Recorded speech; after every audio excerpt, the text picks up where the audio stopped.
Did you go to the Forest Park block meeting? Well, the young man who had it, I think my cousin who started church going, because he contacted me about wanting to have a party. Oh my God. So I'm anxious to hear if anybody went and what it was. We had grandkids all Friday morning until Sunday evening, See? Sunday late afternoon. And then their flight got delayed by 3 hours. The flight? Where? They'd gone to Atlanta. Oh, So we had the kids over the weekend. oh, okay. The Supposed adults. to get in Okay. like at 2 o'clock and pick them up at 3 or 4. And pick them up at 7 or 8 or something. 4 kids. Well, see, at least my daughter and I both are there, so.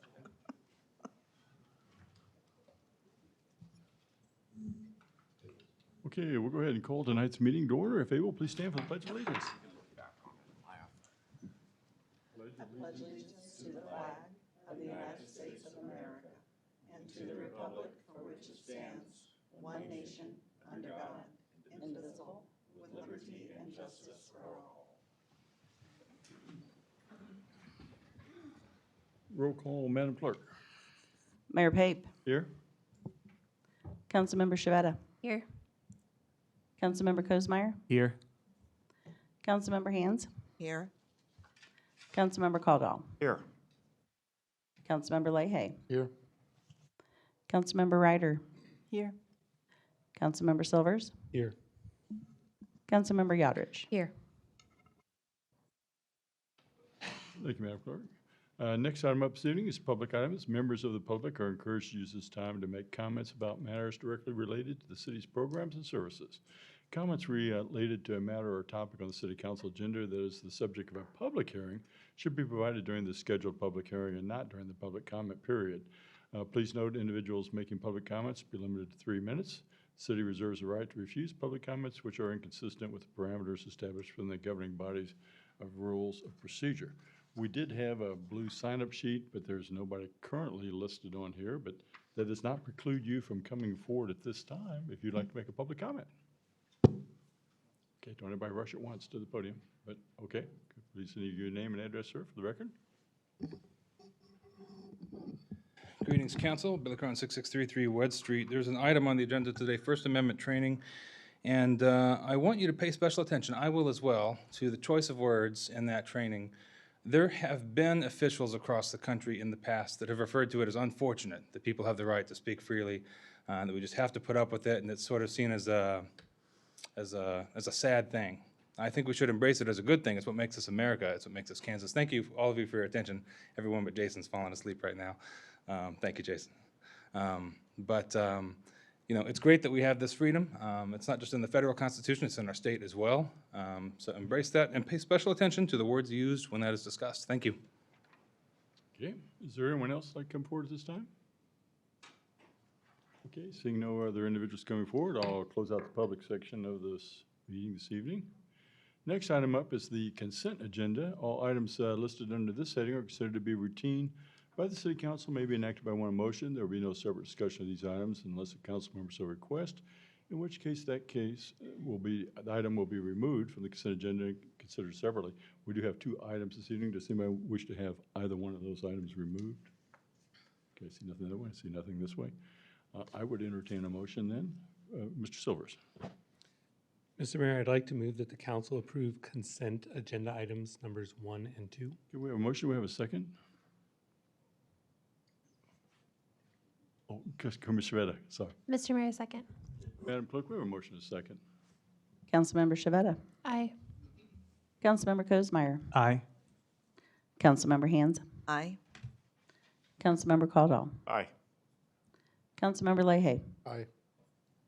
Councilmember Ryder. Aye. Councilmember Silvers. Aye. Councilmember Yodrich. Aye. Motion passes 8-0. Thank you, Madam Clerk. Next item up this evening is the mayor's report, and you are lucky to have 7 proclamations this evening, so I will try to read these quickly so we can get through this evening. But they're all important. So, starting with the first one, whereas Jewish American Heritage Month is an annual celebration to recognize and honor the contributions of Jewish Americans who have helped weave the fabric of American history, culture, and society. And whereas Jewish Americans have created lives for themselves and their families and played indispensable roles in our nation's civic and community life, making invaluable contributions to our nation through their leadership and achievements. And whereas the Jewish community continues to be targeted in the United States and is consistently the most likely of all religious groups to be victimized by incidents of hate. And whereas anti-Semitism, including harassment based on the actual or perceived Jewish origin, ancestry, ethnicity, identity, affiliation, or faith, remains a persistent and disturbing problem in American society. And whereas Jewish Americans have made crucial contributions to our collective struggle for a more just and fair society, leading movements for social justice and working to ensure that the opportunities they have secured are extended to others. Now therefore I, Bob Pape, by the virtue of the authority vested in me as the mayor of Merriam, Kansas, do hereby proclaim May 2026 as Jewish American Heritage Month, proclaimed on this 11th day of May 2026. Bob Pape, Mayor. Are we presenting this to anyone this evening? Okay, I'll set that one aside. Next proclamation. Whereas emergency medical services is a vital public service and the members of the Overland Park Fire Department Emergency Medical Services team are ready to provide life-saving care to those in need 24 hours a day, 7 days a week. And whereas they engage in thousands of hours of specialized training and continuing education to enhance their life-saving skills. And whereas access to quality emergency care dramatically improves the survival and recovery rate of those who experience sudden illness or injury. And whereas Emergency Medical Services has helped fill a gap by providing important out-of-hospital care, including response to the acutely ill, injured, and those with chronic health needs. And whereas the Emergency Medical Services system consists of first responders, emergency medical technicians and dispatchers, paramedics, firefighters, police officers, physicians, nurses, educators, administrators, and other out-of-hospital medical care providers. And whereas it is appropriate to recognize the value and accomplishments of emergency medical service providers. Now therefore I, Bob Pape, by the virtue of the authority vested in me as the mayor of Merriam, Kansas, do hereby proclaim May 17th through the 23rd as National Emergency Medical Services Week, with the EMS week theme, Improving Outcomes Together. I encourage the community to observe this week with appropriate programs, ceremonies, and activities. Proclaimed on this 11th day of May 2026, Bob Pape, Mayor, and I assume I'm giving this to Chief Long. Or no, we have another chief. Okay, please come forward, or the fire. Please all come down.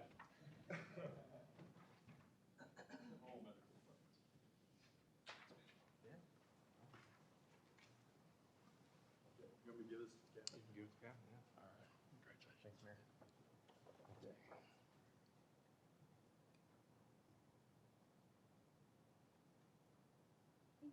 Okay, well, you got it, give him a round of applause.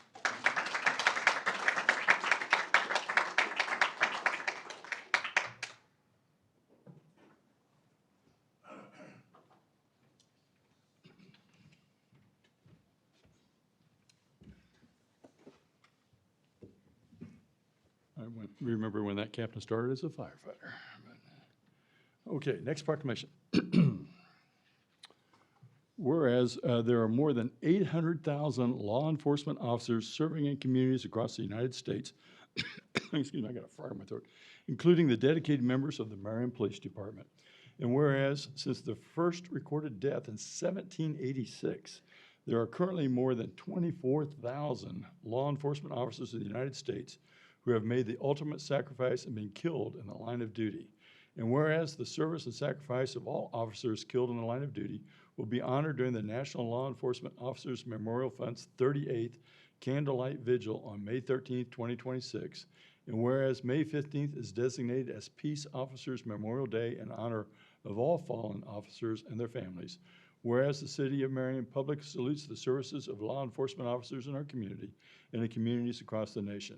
Now therefore I, Bob Pape, by the virtue of authority vested in me as the mayor of Merriam, Kansas, do hereby proclaim May 10th through the 16th, 2026, to be National Police Week, proclaimed on this 11th day of May, 2026, Bob Pape, Mayor. I assume I'm giving this to the police chief?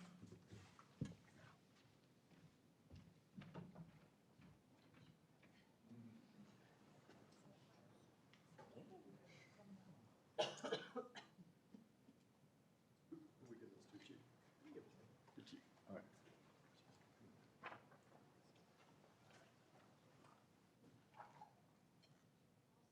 Oh, squishy. One big happy family.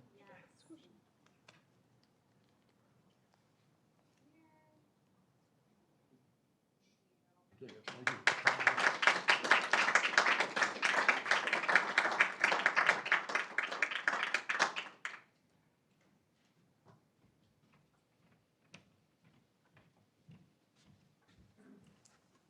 All right. Getting my exercise today.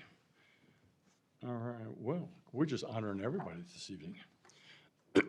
Whereas this marks the 66th Annual National Public Works Week, sponsored by the American Public Works Association with the theme of Rooted in Service, Powered by Community, and whereas public works professionals focus on infrastructure, facilities, and services that are virtually important to the high quality of life and well-being of the residents and visitors of our nation and the city of Merriam, and whereas the dedicated efforts of public works professionals are responsible for rebuilding, improving, and protecting our nation's transportation, water supply, water treatment, solid waste systems, public buildings, and other structures and facilities essential for our citizens, and whereas it's in the public's interest for the residents and visitors in the city of Merriam to learn and understand the importance of public works and public works programs in the community, and whereas in the city of Merriam, I urge all citizens to pay tribute to our public works professionals, engineers, managers, and employees, and recognize the substantial contributions they make to protecting our health, safety, and quality of life.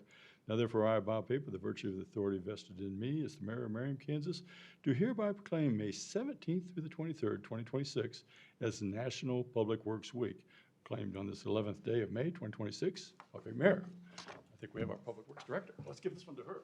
My public works people that need to borrow some police officers. There they are. All you shall receive. Yeah, yeah. All right, thank you. Thank you.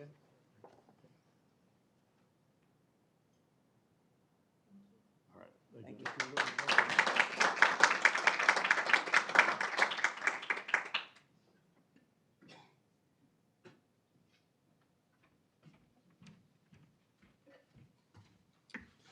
Okay. Next, oh my gosh, it's a repeat, well, not repeat, but whereas the Merriam Police Department was established in 1951, shortly after the city incorporated in 1950, beginning with appointed volunteer law enforcement officers and transitioning to full-time staff by May 1951. Whereas over these decades, Merriam Police Department has grown in character, infrastructure, and opportunity, cultivating strong neighborhoods, thriving local businesses, and a spirit of partnership and pride among its citizens. Whereas the milestone is an opportunity to pause and reflect on the accomplishments of past and present city leaders, staff, volunteers, and community members who have contributed to the Merriam's development. And whereas celebrating the anniversary helps unite our community, renew our commitment to civic engagement, and inspire future progress and innovation. Now therefore, I, Bob Pape, Mayor of the City of Merriam, on behalf of the City Council, do hereby proclaim May 11th, 2026 and the surrounding period as Merriam Police Department's 75th anniversary, and encourage all residents, businesses, and community organizations to join in recognition of Merriam's courage, sacrifice, and compassion. Bob Pape, Mayor. And so I'll come give this one to the police chief again.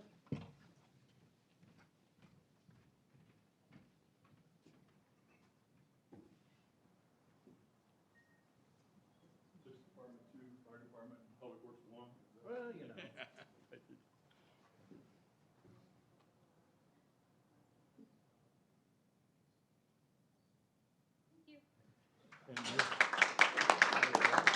And you have something you want to say?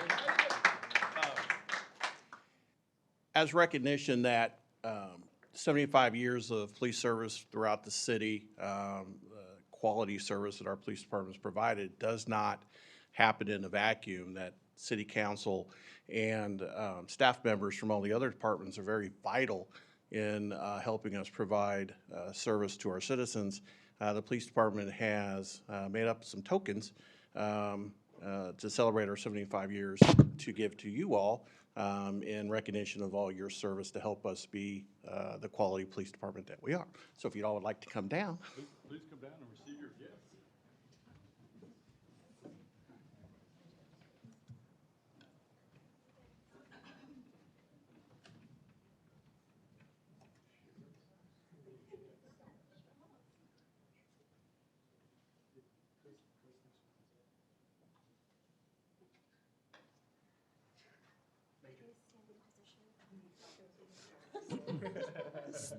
This doesn't look like Miriam to me. This is your downtown. Yeah, I'll let you guys take it down.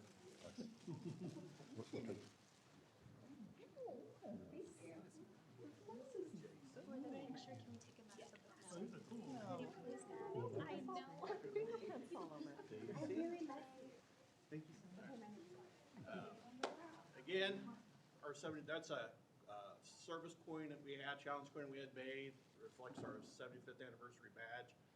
We have it mounted with your names on it, celebrating 75 years of service. All right, thank you. I think, Chief, you should be in here with us. Just like police, squish it. Here, almost.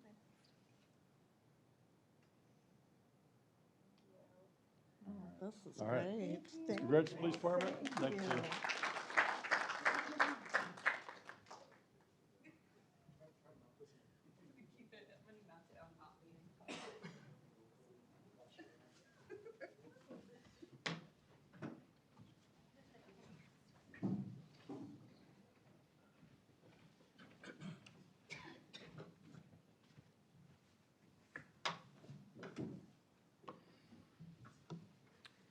Okay.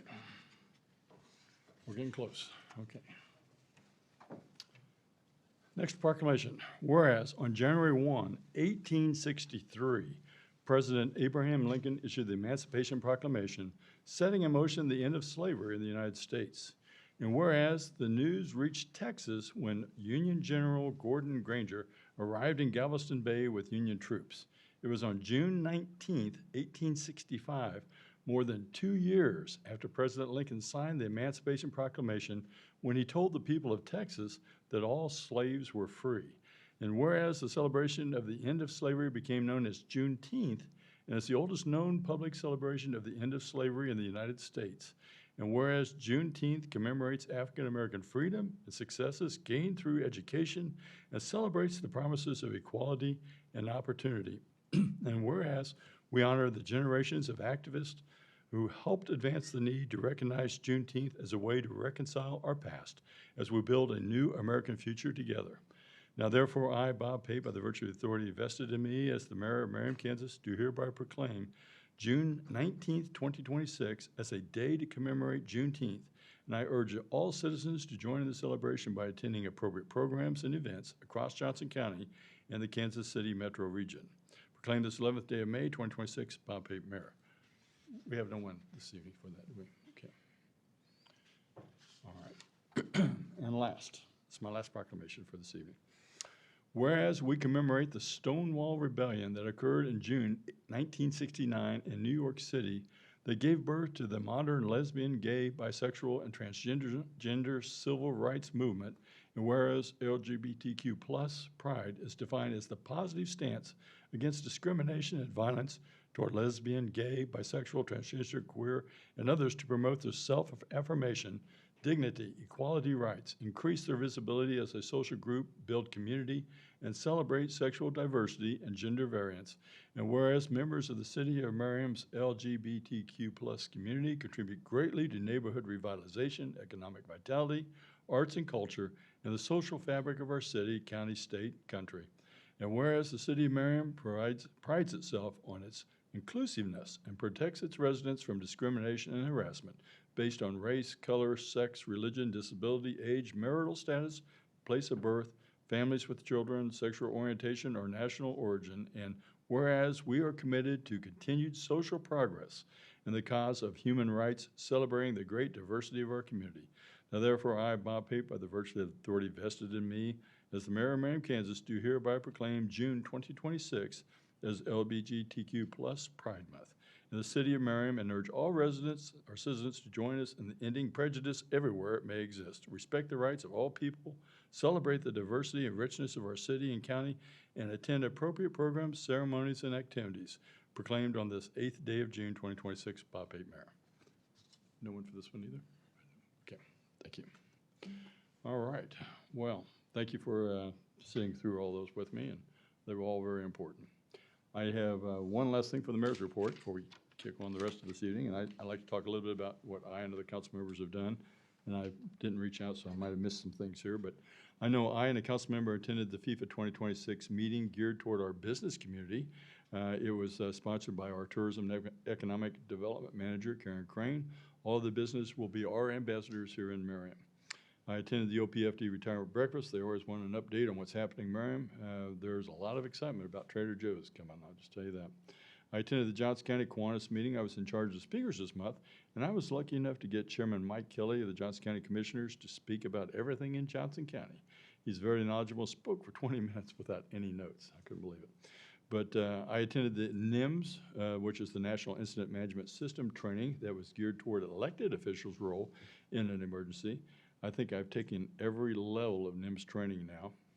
I attended the Johnson County Criminal Advisory Council meeting. Discussion on juvenile training ensued. It's been very successful in keeping juveniles out of detention. Council member attended the employee luncheon. I and Karen Crane attended a panel event hosted by Sharice Davids on FIFA 2026. There were about 10 people on the panel who covered everything from public safety to FanFest and transportation. Mayor Lucas and former Mayor Sly James were also on the panel as well. I and a councilman met with Mr. Engel to develop tonight's agenda. And then a couple of council members attended the Ride for the Fallen, recognition of our police officers who have died in the line of duty. Stopped right here in Merriam, so thank you for attending that. Anyway, and also don't forget, this is just a prelude for what's coming up, Turkey Creek Festival and 5K run. I will be there at the finish line cheering on the runners. Festival's free, and and it's gonna be held at Antioch Park, so I would encourage everyone to attend that, so hope to see you there. Did I miss anything for the council members that I possibly you have done? Okay, thank you. That concludes the mayor's report. Council items. Looks like the first item up is from our police department, First Amendment training. Is that correct? Okay. I'll turn it over to you.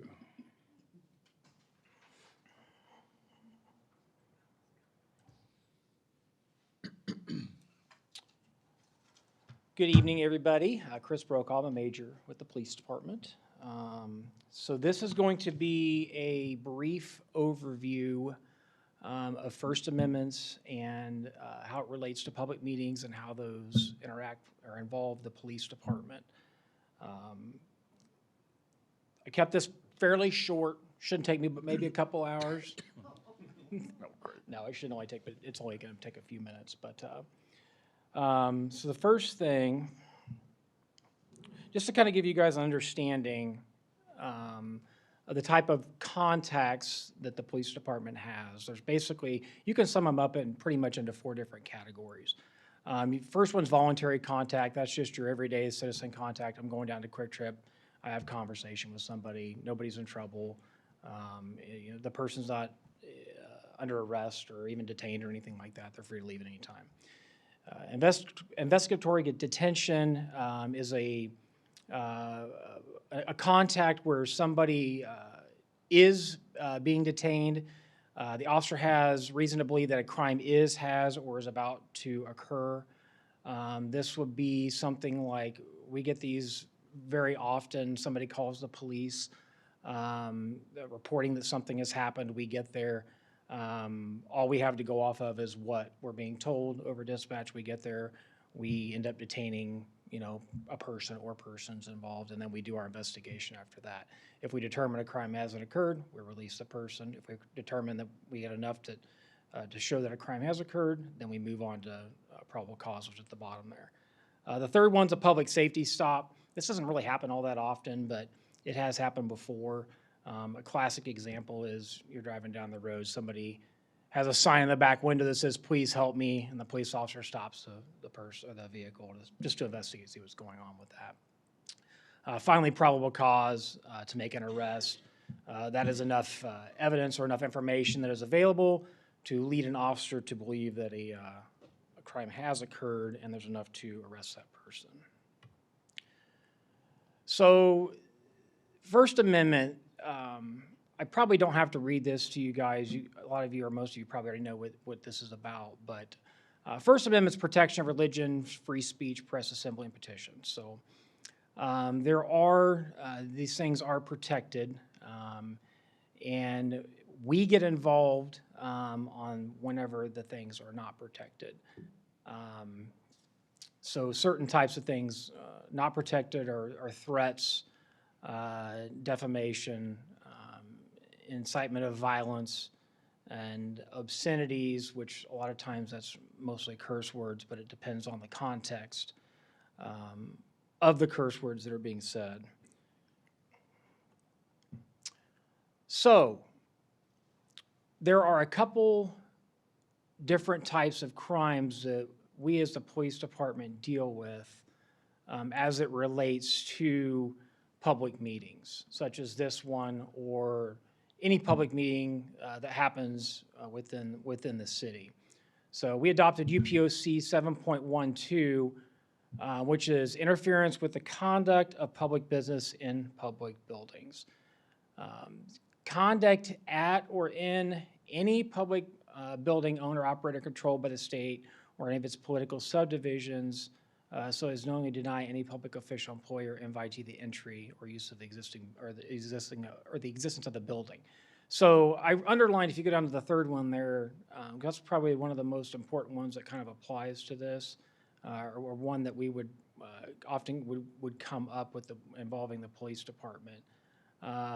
If someone is knowingly refusing or failing to leave any such public building upon being requested to do so, if that person is committing or threatens to commit or incites others to commit any act which did or would disrupt, impair, interfere with, or obstruct the lawful missions, processes, or procedures, or functions being carried on in such public building. So that it comes into question, okay, at what level does somebody have to get to disrupt a meeting or stop what is going on within that meeting? Probably a good example of an easy example would be somebody, you guys are we're trying to conduct a meeting up here, and somebody's in the back of the room yelling and hollering and disrupting the meeting. That's really an easy one for us. The mayor would tell them that person needs to stop. If that person doesn't stop and continues to disrupt the meeting, that's when the police would get involved, and we can handle that situation. That's where you'd have a reasonable suspicion of not probable cause at that point, where the police could actually physically remove someone from the meeting if we need to be. Another one. Excuse me. Yes, sir, go ahead. If that happens, would they be arrested, or would they just, Possibly. what happens to them after? Possibly so. We could arrest them. We don't always try to resort just to that. We try to get a situation under control or calm that person down, try to give them a warning. Maybe it just depends on each situation. I mean, If they comply, then you would probably just let them. sometimes these things don't escalate, and we're able to squash them pretty quickly. And other times they go from 0 to 100 just like that. So you really don't have much of a choice on our end, and so we'll have to remove that person. So Thank you, Richard. something else that the police department utilizes criminal trespass. So criminal trespass is what it is. It's remaining on or in a building. There's a bunch of other things, aircraft structures, all that stuff, vehicles, whenever they're not privileged to do so. Somebody who is told to leave a premises and they refuse to do so. That can be a public place. It can be a public building. It can be City Hall. It can be the police department. It can be the community center, Public Works. If somebody who is in charge of that facility or can speak for that facility is asking somebody to leave for whatever reason, It's nice to have a reason to make somebody or ask somebody to leave. And I've never been in a situation where there hasn't been a reason for somebody to be asked to leave. And they refuse to leave, that's where the police department gets involved. On these kind of situations, and some of you may have heard it before, we will get called on a situation where somebody is refusing to leave, and we will issue a trespass warning. That means we'll usually come and we'll talk to the person, and the business or the whoever's operating the building wants them removed from the building, but they don't necessarily want to pursue any charges for criminal trespass or anything of that nature. They just want them to leave. That can be for any duration of time. It can be a short duration. It can be in a long duration time. It can be permanent. That's typically what we see that often. If a situation rises to the level where somebody needs to be criminally trespassed and charged from a location, then we can go that route as well. Both of these that I've talked about here are misdemeanor charges. So these would be charges that would be handled through our municipal court and charged through our municipal court. Public meetings, I've had the opportunity to sit and see several of these public meetings. Some of the topics that come up or that I've heard in the past or that have been issues at public meetings is public comment and people that are speaking on public comment. I think that we do a good job of limiting our public comment and keeping that under control. Some of the things that I've been taught or have learned is it's good practice to be consistent with your restrictions on your public comment. So we have a 3-minute restriction on public comment. It's be consistent with that across the board with everybody that's up here talking. I haven't seen any issues with that when I've been up here. I think you guys do a good job, and the mayor does a good job of that. Another thing that comes up or that is discussed is what's considered protected speech and what's not considered protected speech. There are people that will come up and they may say things that we don't want to hear or are not happy about, but sometimes it's just best to allow them to talk and have their 3 minutes and say what they want to say and be done. If that means sometimes that they can curse. If they get loud and they get out of control and things like that, that's a little bit different in nature. But if somebody's just up here talking and they're talking about a topic or they're talking about one of us or whatever, sometimes it's just best just to let them say what they have to say and then be done after that. Same thing. I made a comment or I put a note in here about signage. That's something that's also come up before. If someone's holding a sign, say like at the back of the room, it contains protected speech and isn't disrupting the meeting, my recommendation is that they should be allowed to remain. It just depends on what's on that sign, obviously, and it also depends on are they disrupting the meeting or not. There's a lot of what ifs that can go into all of this. I had a conversation with a gentleman today about, the person's holding a sign, but they're at the front of the room and they're blocking view of people and they're trying to be a disruption. That's a little bit different of a story than somebody maybe who's standing at the back of the room isn't being a problem, isn't being loud or anything like that, and they're just standing there. So I've seen several meetings where the meeting just continues to go on, and to be honest with you, people just really don't pay attention to them or that person that's back there. These are just some of this topic can go very deep because there's a lot of what ifs and I'm sure you guys probably have a lot of questions about this topic. I kind of just tried to skim over some of the things that we have seen before and some of the things that we have had to that we've come across and that we've had to deal with. I think our police department does do a good job of handling these situations. I think you guys do a good job too.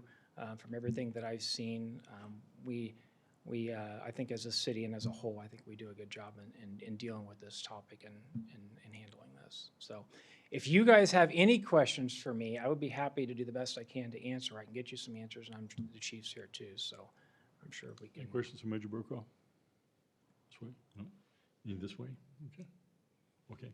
Thank you for attending this evening and bringing us up to speed on the First Amendment. All right. Okay, next item up, I guess, is approve the payment to Mino Brothers. Got Director Kumpke coming to the podium. Good evening, Mayor and Council. The 49th Street Schweitzer to Antioch project is complete, and we've been negotiating final payment for the last couple months. And tonight, we're requesting approval to issue a final payment of $309,246.32. We did have some additional extra work that was outside the contract completed on this project in the amount of a little bit over $40,000. But we also got a credit of $53,750 in liquidated damages because of the late completion of the project. So overall, the amount under the contract is $13,281.97. So approval of this final payment denotes the city's acceptance of the project and begins the 2-year maintenance period. And I would be happy to answer any questions you have. Any questions, Director Kumpke? None this way? Any questions this way? Okay, well, I would entertain a motion. Mr. Silvers? Mr. Mayor, I'd like to move that the council approve final payment to Amino Brothers Company, Inc. for the 49th Street Improvement Project in the amount of $309,246.32. Do we have a motion? Do we have a second? Go ahead, Mr. Lay. I'll second that motion. Excuse me. Little frog swing. Madam Clerk, we have a motion and a second. Councilmember Cosmeyer. Aye. Councilmember Hands. Aye. Councilmember Caudle. Aye. Councilmember Leahy. Aye. Councilmember Ryder. Aye.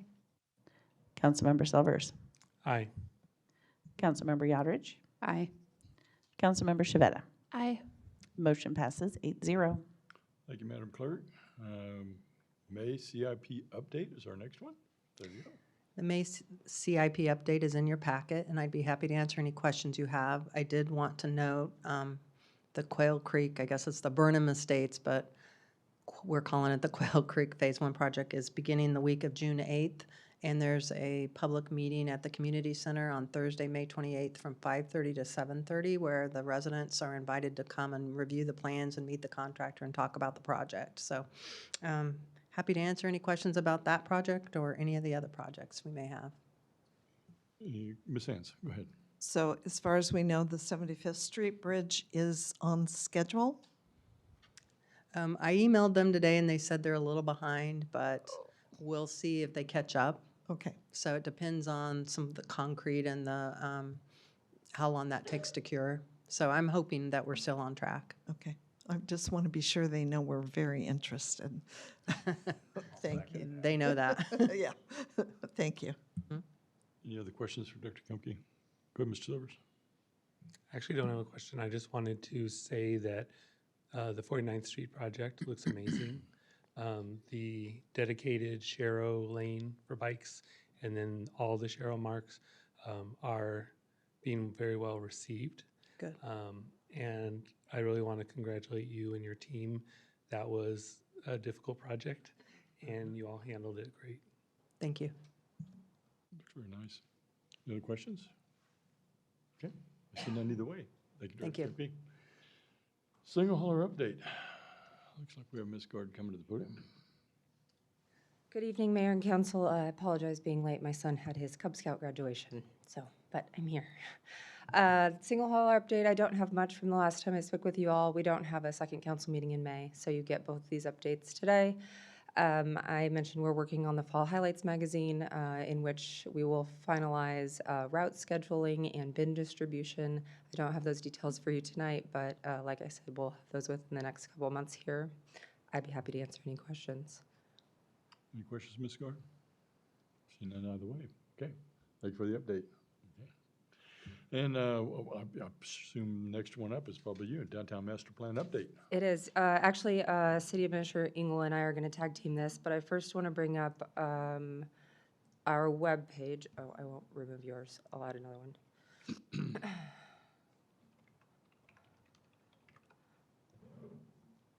I've mentioned this a number of times now, but we do have a dedicated webpage for the Downtown Master Plan. It has all of the information that we've done to date, including what our goals are, a list of the steering committee members, and most importantly, all of our public engagement opportunities. As you all know, we've had one steering committee meeting already. If you do click into that, it does have the minutes and presentation from that meeting, just so everybody's aware of all the things that we've been discussing. But in addition to that, it has the dates for the 2 open houses that we have planned, in addition to all the pop-ups that we're going to be at our already existing community events. The first one of those is going to be this Saturday at Turkey Creek Festival. I hope you all can attend. And in addition to that, we are finalizing the first online engagement opportunity.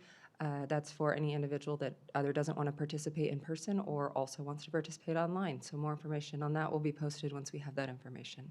And with that, I will turn over to City Administrator Engel. I was gonna ask real quick, where's Oh, yeah. the video, the flood video? It's on our YouTube page. It was also linked on our social media. I believe it's also on our downtown page that City Administrator Engel is going to go over.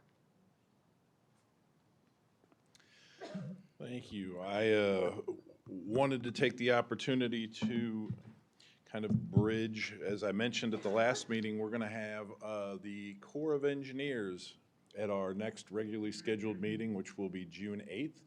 That meeting will take place down at the community center. We have sent letters to all adjacent property owners, inviting them, specifically inviting them to come to that meeting where the Corps is going to present their 65% plans. So we will have our regular meeting down there. As part of that meeting, the Corps will make a presentation of their 65% plans. At the end of that meeting, when we adjourn our meeting, we will have breakout sessions that cover separate topics that the Corps can address individual concerns. So we're certain that there's going to be people that want to know, what does this project, how does it impact my property, whether that's permanent, whether it's an easement. And so we want to give people the opportunity, while the Corps is in the building, to be able to go ask those questions outside of at the dais in the middle of the meeting. So, but since we're having that meeting, wanted to bridge the flooding video with the Corps 65% and spend a little bit of time just simply talking about the Corps project and actually the Corps process more than anything. So what I wanted to do is I wanted to go and share with you on our downtown page. I'm going to give us all, since most of us weren't here, I'm going to give a presentation that was given in 2015. That's how old this project is. So I'm going to go over this. This Civil Works Review Board presentation is here.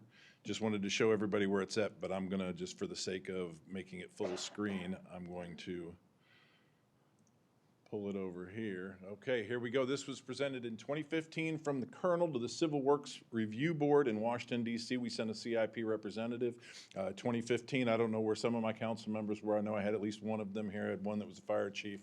I think Brian and I were here, had a part in this, but we might be the only folks other than that. So the point of sharing this simply is to share that there was process. It's not for me to geek out over H&H models with anybody in particular.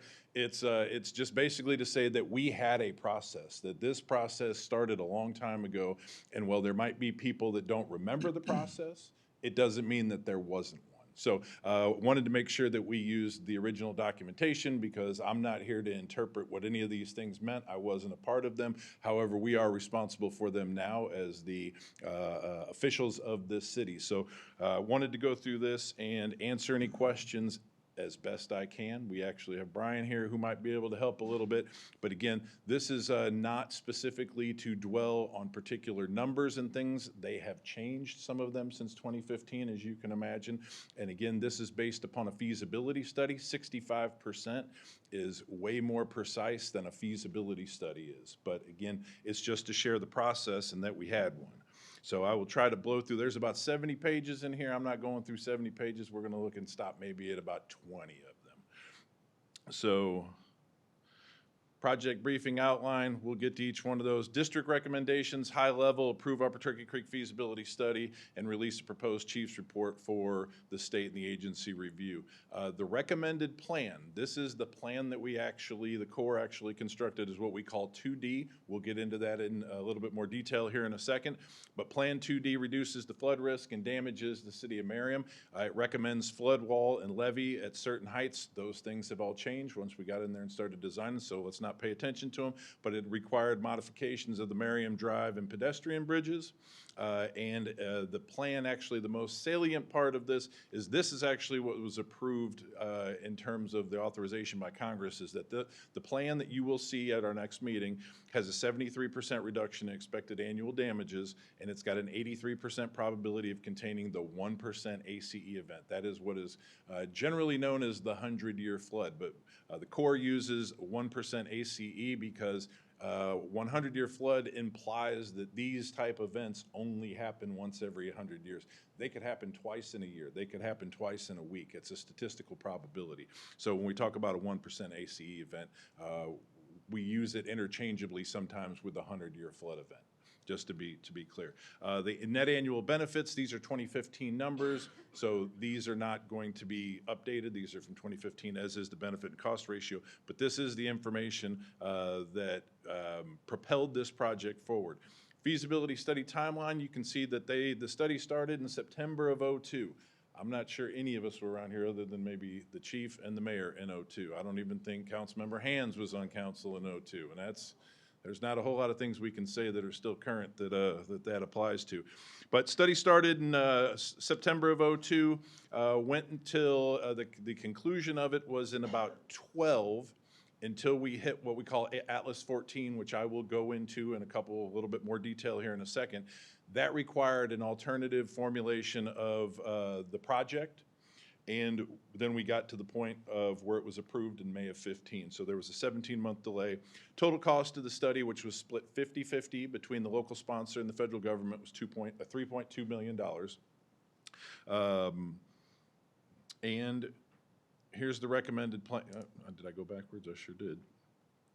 So study update, that 17-month because of Atlas 14. So in 2013, really at the end of 2012, the tentative selected plan was 2D. When that went to an independent external peer review board, that is the EPR, they wanted the Corps to update the H&H modeling. The H&H modeling is effectively how much water is running through that creek after rain. Big, broad concept. They wanted to use Atlas 14. Atlas 14 were new maps that came out.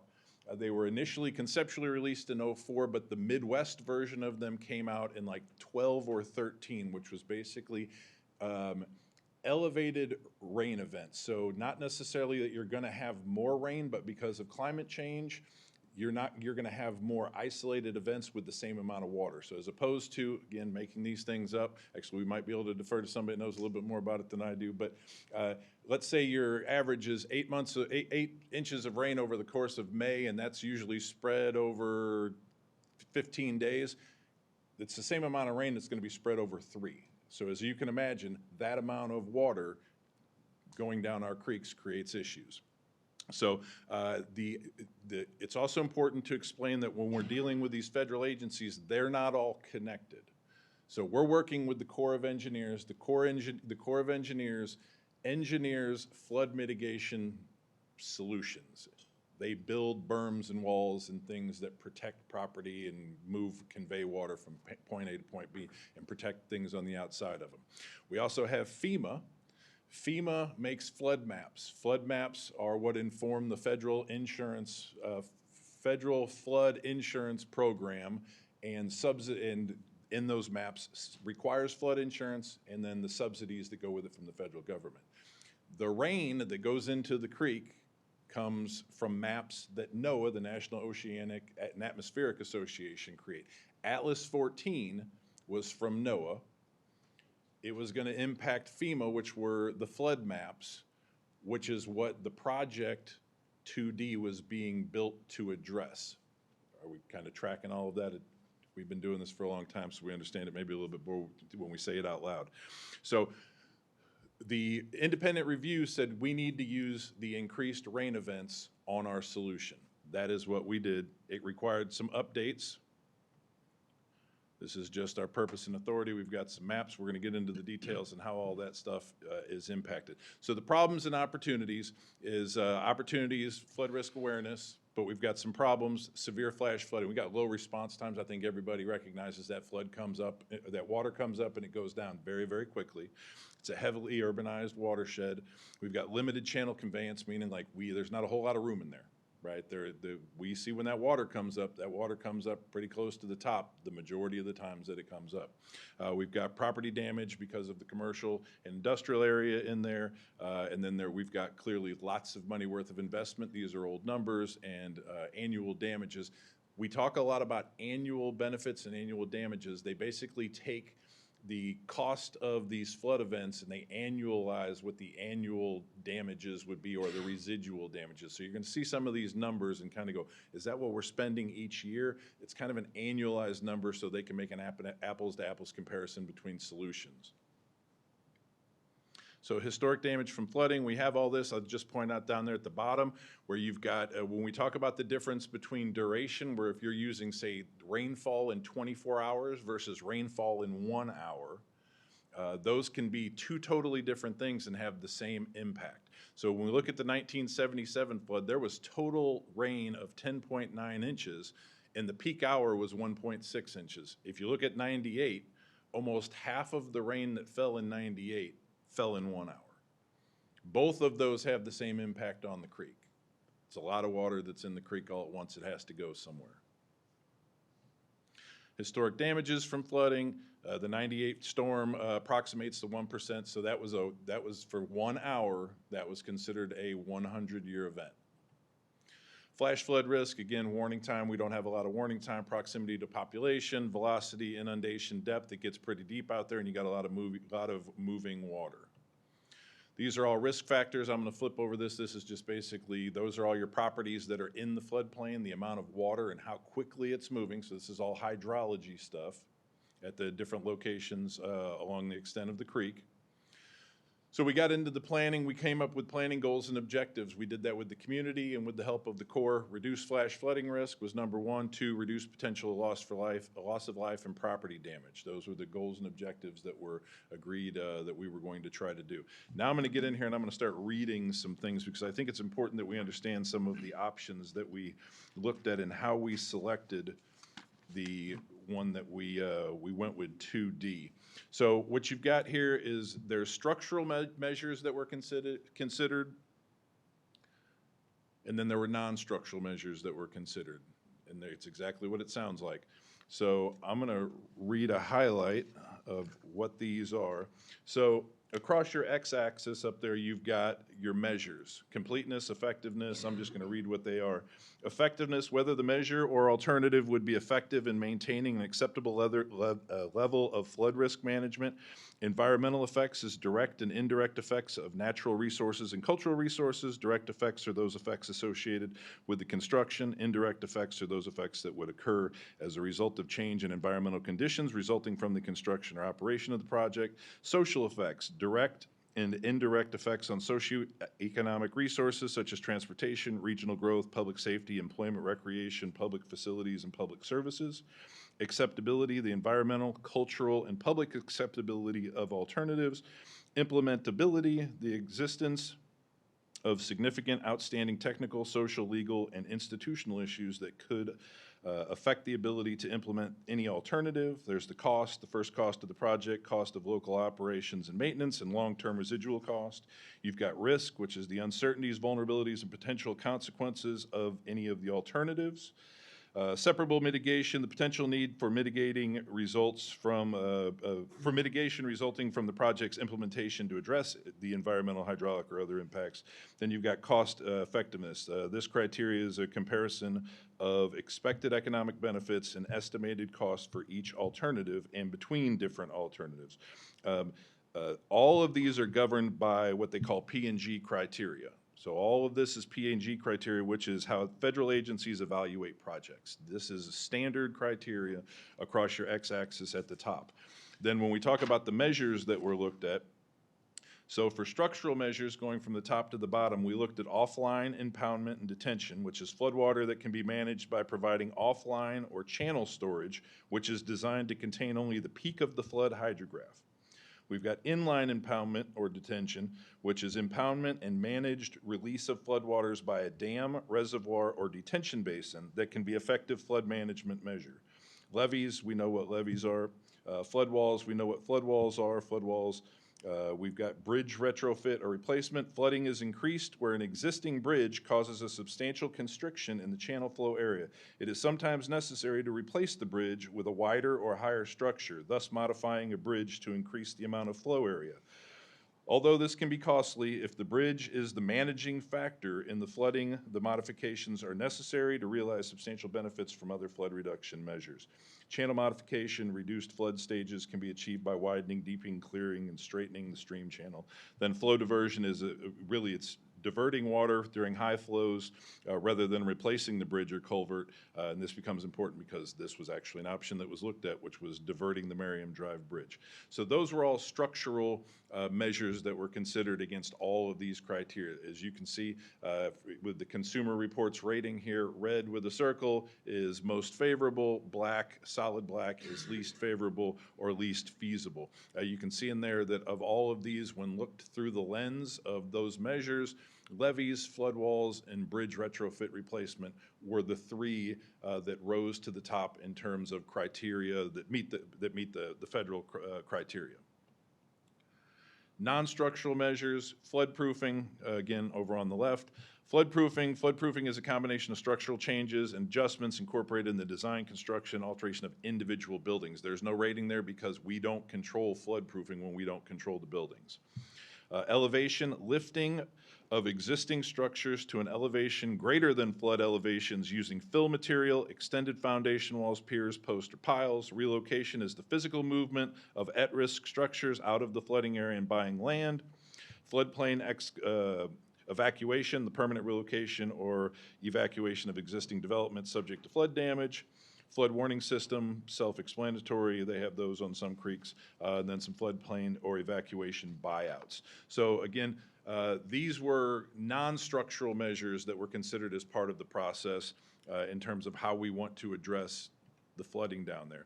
So through that lens, the Corps, with the help of the local sponsor, came up with basically 4 arrays, if you will, and we'll get to that here in a second. First one was no action. Let's not do anything. Let's leave it the way it is.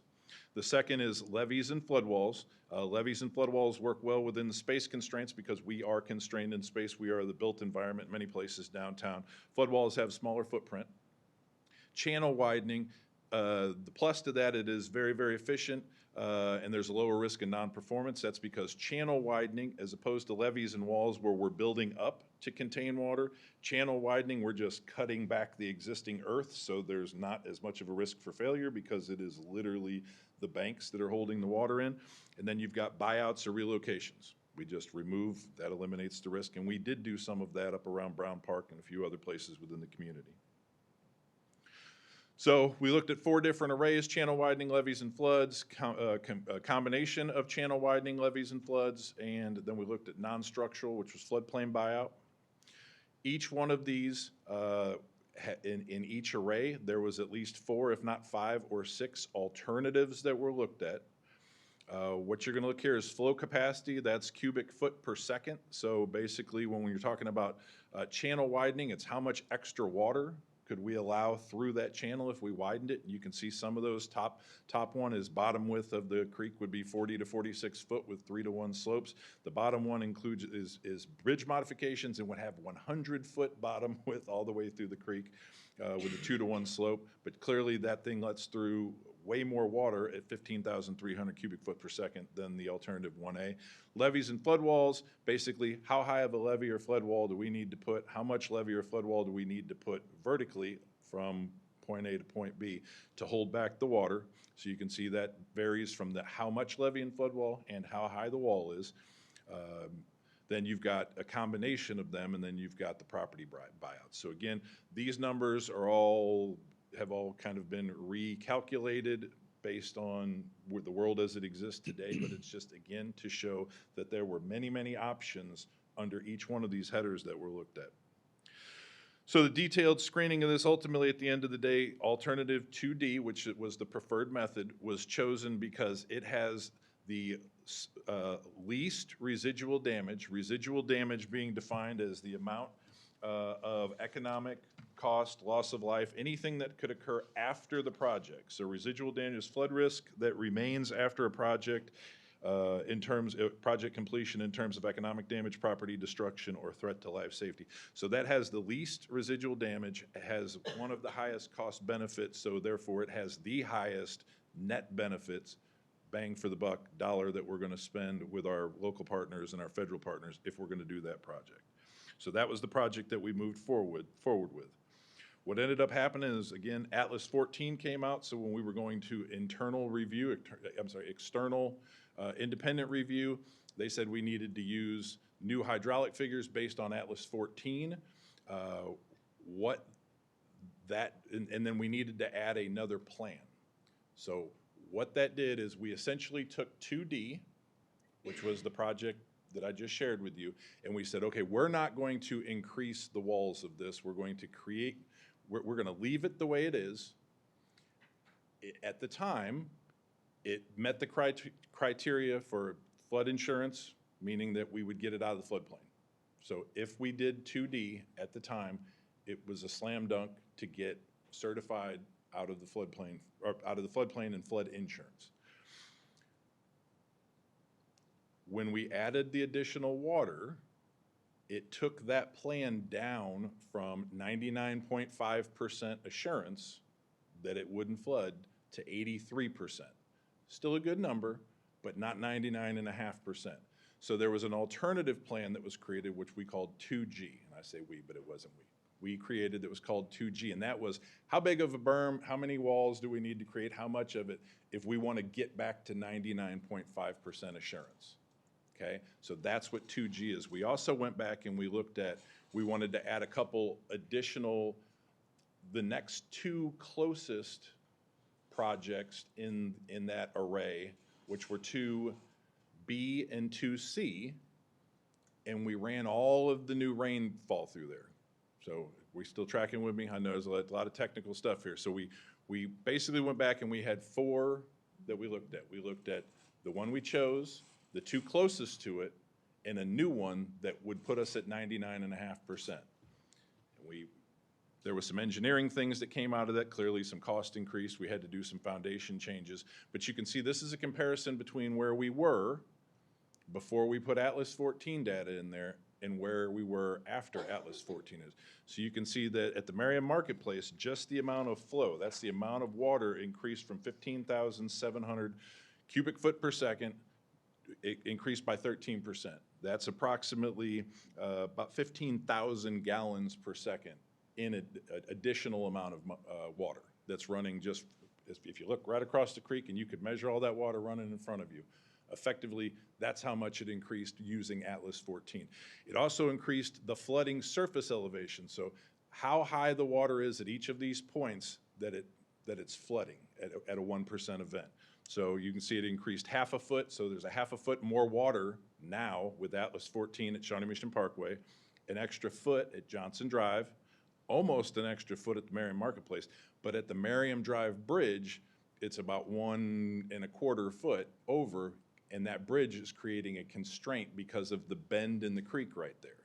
So that bridge is creating a problem. It's backing the water up, raising the surface elevation. They had to revise some of these things. So then we ended up with 4 plans that we looked at. None of this is really important other than what you're looking at down there for the CNEP, which I have to look at what that means. Conditional non-exceedance probability.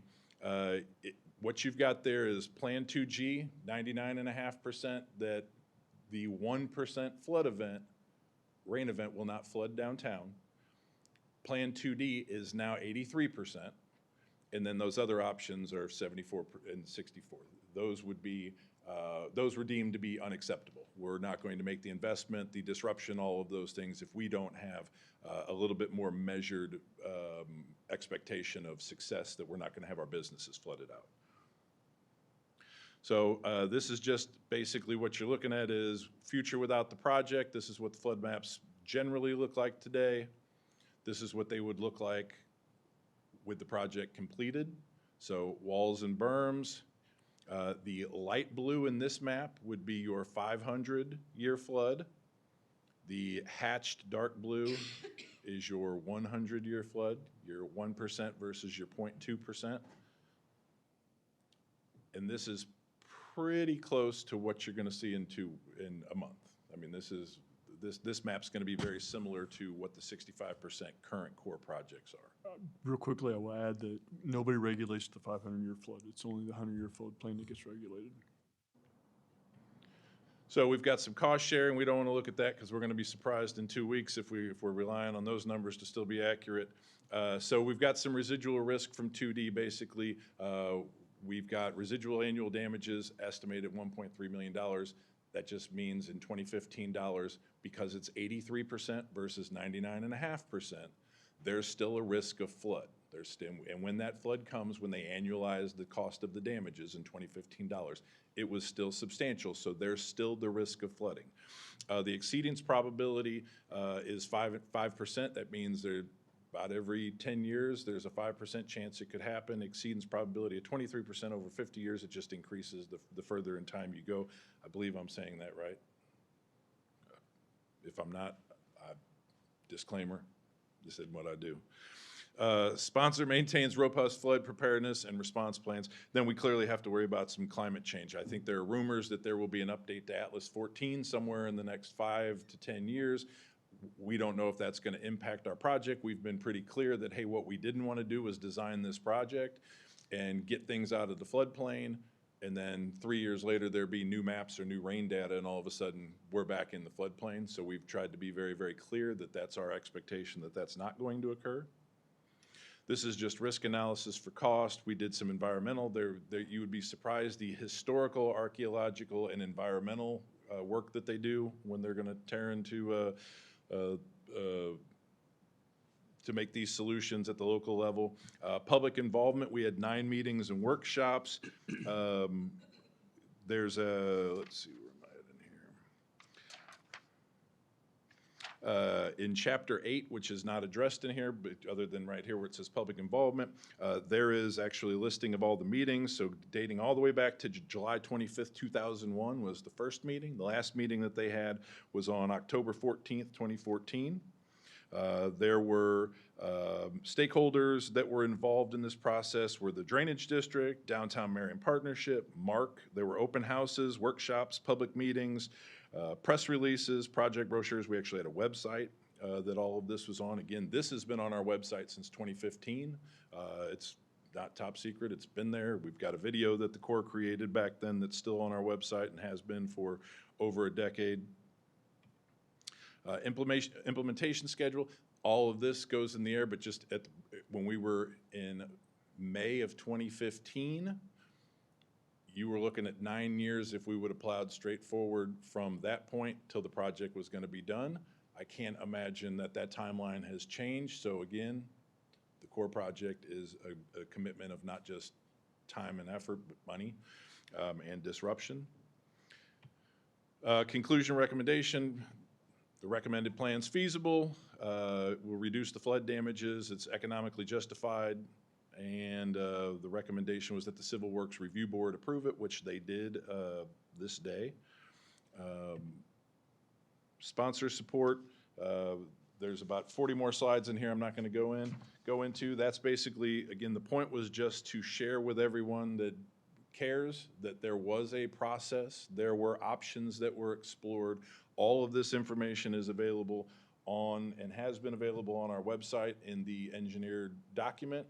All of this is based on the engineered document. The authorization that was provided from Congress is based upon the information that's in this document. A few things that we did from 2015, we would send letters usually every 2 years for WRDA, which was Water Resources Bill, which is where once this was approved, it basically languished in Congress. There was, we had hurricanes, we had other things that were taking priority for the water resources bills. We didn't really think that we would be funded.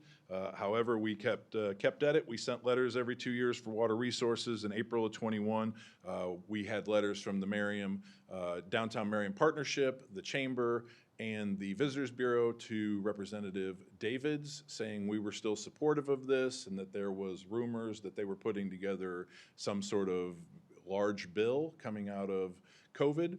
And then we found out in early 2022 that this project was funded at least partially through the infrastructure bill.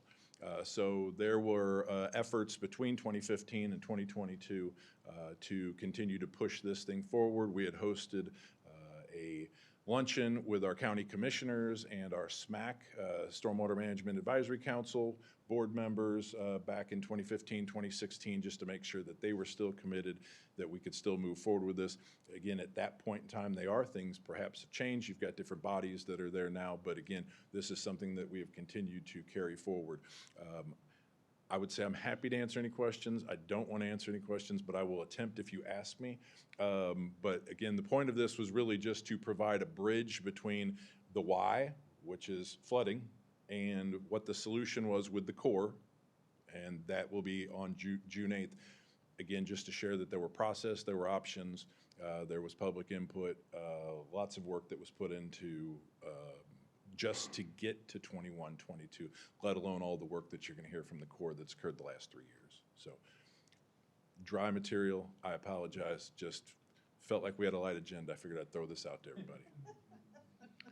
I am happy to answer any questions because I would be happy that I know the answer. Go ahead, Mr. Silvers. I just wanted to thank you for sharing the history and pulling back the curtain. We've been talking about this for a while since I've been on council, but the depth of the research wasn't as apparent to me as what you shared today. And it really helps me understand better the forethought that's been put into this and the research. And it's not a light topic that we're going to be voting on.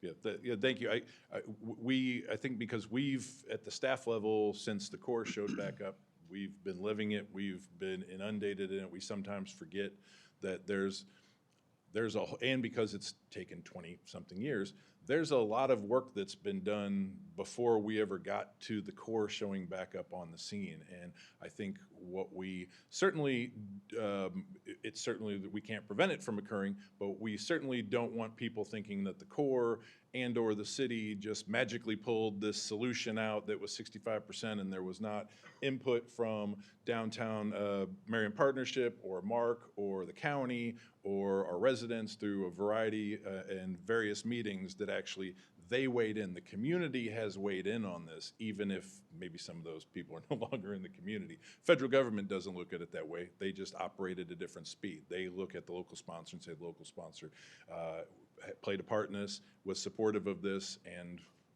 it took us a while, but here we are. So appreciate that. Hopefully this dispels some of those concerns. Questions for Mr. Engel? This one.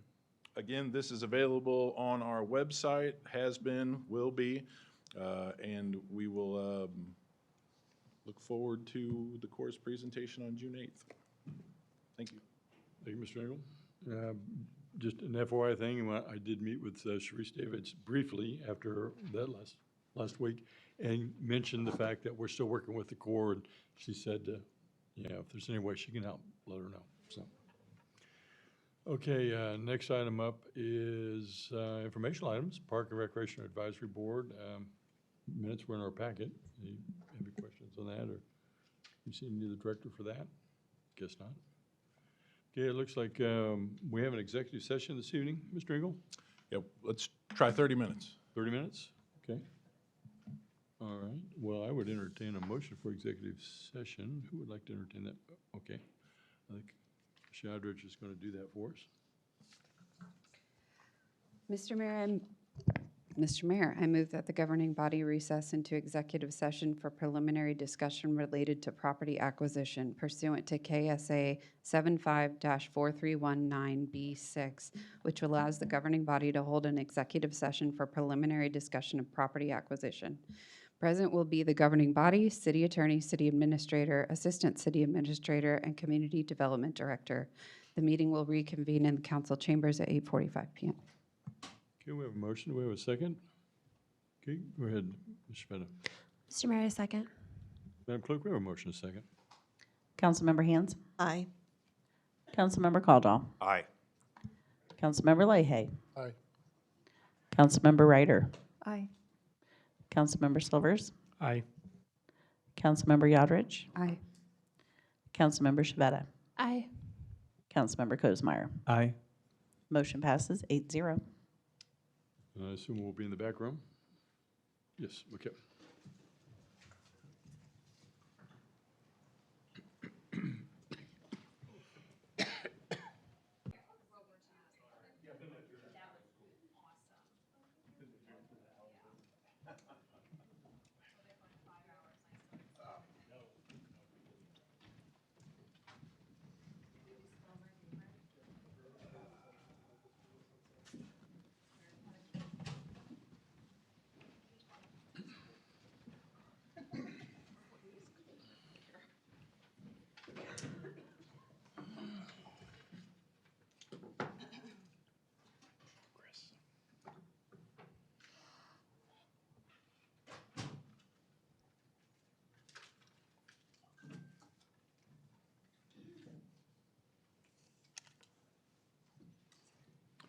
Before I call for adjournment, is there anything from staff, Mr. Engel? I did, actually. Thank you, Mayor. Again, because of Memorial Day, we will not have a meeting on the 25th, so we're going to take that week off. Enjoy your holiday that day. Also, just as an update, we've had in the past a couple folks that have come in and asked collectively us to look at ICE policies and how staff interacts with ICE and things like that. That is something that we're looking at staff level in terms of, do we need some internal policies? What are some policies that are out there? What's existing legislation that exists, and how those things would work together in tandem? So just to let council know that we are actually, we're mindful of those concerns. And I mean, we have internal policies in the police department, but we're gonna try to put something together and get that out to you. Happy to answer any questions. Questions for Mr. Engel? I see no questions. I would entertain a motion. Go ahead, Ms. Yodrich. Mr. Mayor, I move that we adjourn. We have a motion. Do we have a second? Go ahead, Ms. Shavetta. Mr. Mayor, second. Clerk, we have a motion and a second. All in favor? Aye. Meeting's adjourned.